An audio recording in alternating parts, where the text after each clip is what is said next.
Oke, kita masuk ke elemen identitas visual ya. Ada logo, warna, merek, dan tipografi. Kita awali dari definisi logo dulu ya. Logo adalah simbol atau desain grafis yang mewakili identitas sebuah merek. Logo harus mudah dikenali, mencerminkan nilai merek, dan berfungsi dalam berbagai media serta ukuran. Jenis-jenis logo ada 3 ya di sini. Ada logo type ya, yaitu wordmark. Jadi tulisan aja, logo berbasis teks yang menggunakan nama merek dengan tipografi khas. Selanjutnya ada lettermark, logo yang menggunakan inisial merek dalam bentuk singkatan. Ya, ini seperti tulisan tapi singkatan ya. Selanjutnya ada logo mark ya, ada simbol atau icon. Logo berbentuk simbol atau icon tanpa tag.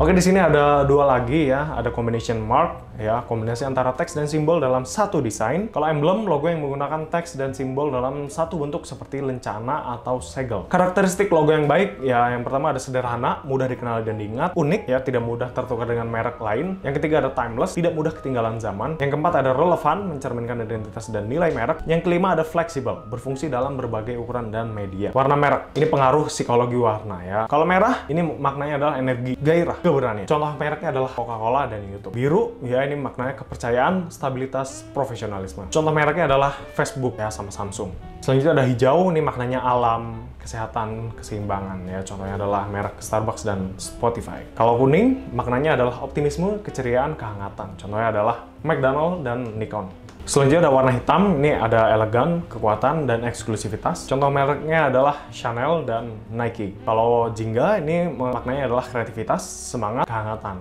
Contohnya adalah Fanta dan Harley Davidson. Kalau putih, maknanya kesederhanaan, kebersihan, kemurnian. Contohnya adalah Apple dan Tesla. Ini warna merek, penggunaan warna dalam identitas visual. Warna utama atau primary colors, warna utama yang menjadi identitas merek. Ya, kalau warna sekunder atau secondary colors, warna tambahan yang mendukung warna utama. Yang ketiga ada warna aksen atau accent color. Warna yang digunakan untuk menyoroti elemen penting dalam desain. Oke, selanjutnya definisi tipografi. Tipografi adalah pemilihan dan penggunaan jenis huruf yang digunakan dalam branding dan komunikasi visual. Jenis-jenis tipografi dalam branding. Nah, yang pertama ada serif, huruf dengan kait di ujungnya ya. Jadi kalau bisa dilihat di sini ada lebihannya gitu ya. Ini ada kaitnya. Ini ada A-nya di bawah sini. Kalau A kecilnya di sini, S. Ini ada kait, ada lebihannya ya. Mencerminkan tradisi, profesionalisme, dan kredibilitas. Contohnya adalah Times New Roman ya, The New York Times, sama Garamond, Tiffany & Co. Kalau untuk sans serif, huruf tanpa kait yang tampak lebih modern dan bersih. Contohnya adalah Helvetica, yaitu di Google ya, Arial, Microsoft, dan Montserrat. Nah, ini nggak ada lebihannya kalau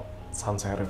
Nah, kalau untuk script, huruf yang menyerupai tulisan tangan, mencerminkan elegansi dan kreativitas. Contohnya adalah lobster atau logo Coca-Cola, Civico. Selanjutnya ada display, huruf unik yang digunakan untuk menonjolkan identitas merek. Contohnya adalah Disney, Harry Potter, ya. Oke, selanjutnya ada penggunaan tipografi dalam identitas visual. Nah, font utama atau primary font digunakan dalam logo dan komunikasi utama. Font sekunder digunakan untuk teks pendukung seperti deskripsi produk atau konten website. Yang ketiga, font aksen digunakan untuk menarik perhatian pada elemen tertentu. Bentuk dan grafis pendukung. Yang pertama ada icon dan ilustrasi digunakan dalam desain website, aplikasi, dan materi pemasaran. Harus konsisten dengan gaya visual merek. Contohnya adalah Instagram, memiliki icon khas berbentuk kamera dengan gradasi warna. Yang kedua, pola dan tekstur digunakan untuk menciptakan kesan unik pada kemasan, latar belakang, atau materi pemasaran. Contohnya adalah Louis Vuitton.